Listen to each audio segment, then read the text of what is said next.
ચાંદી all time high પર પહોંચી ગઈ છે. આઈબીજે અનુસાર 6 જાન્યુઆરીએ 1 કિલો ચાંદી પહેલી વખત 2,44,788 રૂપિયા પર પહોંચી ગઈ.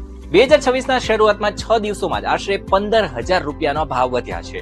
2025માં તો ચાંદીના ભાવમાં 170% વધારો થયો હતો. 31 ડિસેમ્બર 2024ના રોજ 1 કિલો ચાંદીની કિંમત 86,017 રૂપિયા હતી, જે 31 ડિસેમ્બર 2025ના રોજ 2,29,433 રૂપિયા પ્રતિ કિલો સુધી પહોંચી ગઈ છે. કેટલાક નિષ્ણાતોનું માનવું છે કે આ વર્ષે 3 કારણોથી ચાંદીના ભાવ 60% સુધી ઘટી શકે છે. નમસ્કાર, હું છું સમીર. ઇતિહાસમાં ચાંદીના ભાવ આટલી ઝડપથી ક્યારેય વધ્યા ન હતા. વર્તમાન વધારા પાછળનું કારણ શું છે અને 2026માં ચાંદીની કિંમતો ઘટવાની ચર્ચા કેમ ચાલી રહી છે, જાણીશું આજના એક્સપ્લેનરમાં. ચાંદીની કિંમતોમાં આટલો ઉછાળો પહેલી વખત નથી. 1970ના દાયકામાં 2 અબજોપતિ ભાઈઓ એટલે કે નેલ્સન અને વિલિયમ હન્ટે અંધાધૂંધ ચાંદી ખરીદવાનું શરૂ કર્યું. બંને મળી અને 100 મિલિયન ઓન્સ એટલે કે લગભગ 28 લાખ કિલોથી વધુ ચાંદી અને ફ્યુચર્સ કોન્ટ્રાક્ટ ખરીદ્યા.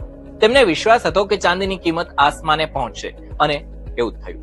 જ્યારે હન્ટ બ્રધર્સે ચાંદી ખરીદવાનું શરૂ કર્યું ત્યારે કિંમત $2 પ્રતિ ઓન્સ હતી. 1979માં તે $6 પર પહોંચી ગઈ, જે ડિસેમ્બર 1979 સુધી વધી અને $25 અને 1980માં $50 પ્રતિ ઓન્સ પહોંચી ગઈ. એટલે કે આશરે 1 વર્ષમાં ચાંદીની કિંમતમાં 713% વધારો થયો. જોકે કોમોડિટી એક્સચેન્જ કંપની કોમેક્સના હસ્તક્ષેપથી આ બધું જ બદલાઈ ગયું. કંપનીએ માર્જિન ઉપર કોમોડિટી ખરીદવા પર પ્રતિબંધો લગાવી દીધા.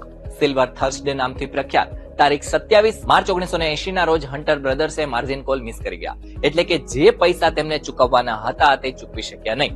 પરિણામે બ્રોકર્સે ચાંદી વેચવાનું શરૂ કરી દીધું અને કિંમત 90% ઘટી અને $4.90 પ્રતિ ઓન્સ પહોંચી ગઈ. અને આ જ ક્રેશ પછી બંને ભાઈઓનું દિવાળિયું ફૂંકાઈ ગયું. 1980 પછી બીજી વખત ચાંદીની કિંમત ઝડપથી 2011માં વધી ગઈ. 2008ની આર્થિક મંદીમાં અમેરિકન ફેડરલ રિઝર્વે QE પ્રોગ્રામ ચલાવ્યો અને ડોલરની